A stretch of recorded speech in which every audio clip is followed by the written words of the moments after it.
That's David Kinney and his wife Sherry Kinney sitting in an interrogation room. David has confessed to his wife of murdering his best friend and lover. David Kinney, who was married to Sherry Kinney, and she had 3 children before they were married. David and Brad would meet during a coal mining class in 2011. After meeting, they became really close friends. David's children would even call him Uncle Brad. But by the end of 2016, Brad and David would begin a sexual affair. David's wife Sherry became suspicious of the affair. Around this time, Brad was upset because David would not leave his wife for him. On May 6, 2017, Brad attended to a wedding in Monroe County and stayed at his mother's house.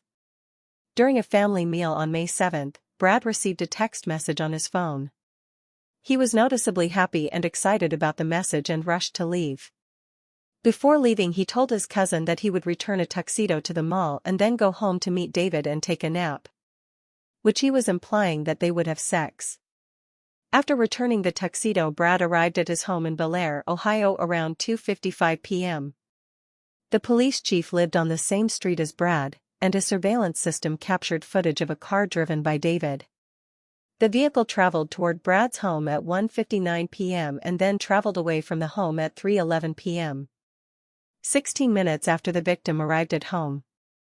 Later that day, David drove his wife and 13-year-old stepdaughter from their home in Brilliant, Ohio to Brad's home over 30 minutes away, where they were to visit and to deliver a weed trimmer. The 13-year-old daughter noticed that the door to the house was cracked open. David, his wife, and their daughter will then walk into the home. In the kitchen, they noticed drawers and cupboards open and items strewn out. When they tried calling out for Brad, he was not answering them. Sherry told David to retrieve his firearm in their car. Upon retrieving his .40 caliber handgun, David explored the main floor of the house.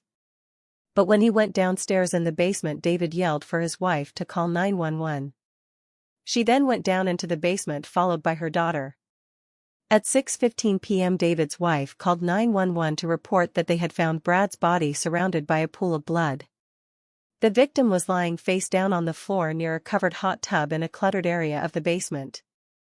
He had been shot twice in the back of the head. When the police arrived, they collected evidence and took notes of the crime scene. The police believed the scene appeared staged to look like a robbery, because it seemed neatly ransacked and valuable items were visible, including a gun in an open nightstand drawer and money. David told responding officers at the scene that Brad was his best friend who was like a brother to him. When asked if he knew of anyone who would have committed the crime, David named a man the victim dated.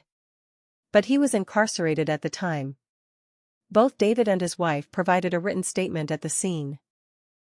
During police interviews with others, it was reported that the victim was having an affair with David and threatened to tell his wife about their relationship. 2 days later, detectives asked the Kinneys to come home for a formal witness statement. He provided the officers with DNA for the purpose of elimination. He also provided consent to search his phone and the passcode.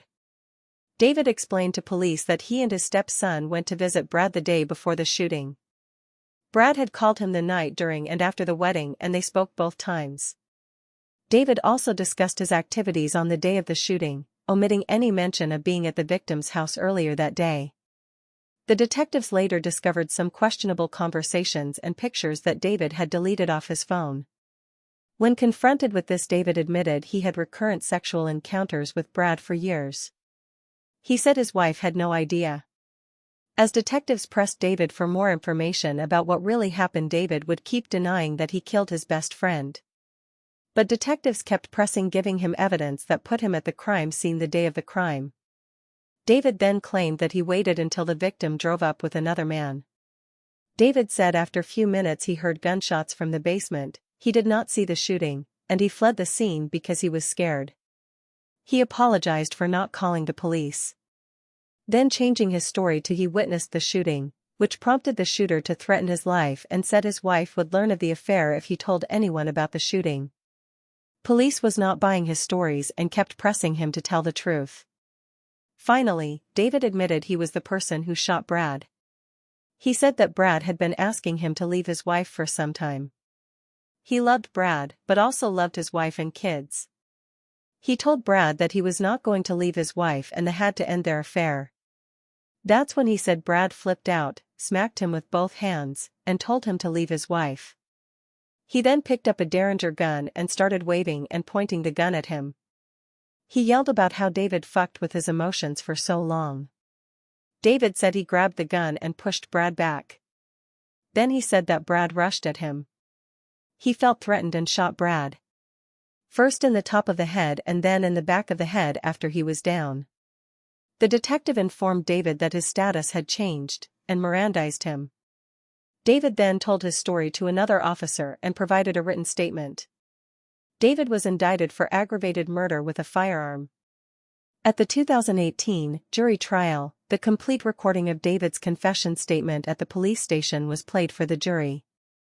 Detective testified that he believed David planned an ambush after luring Brad home with a promise of a sexual encounter and then staged the crime scene. After an 8-day trial, David Kinney was found guilty. He was sentenced to life in prison without the possibility of parole with an added 3 years for gun specification. Thanks for watching. If you like this video and would like to see more, please like and subscribe.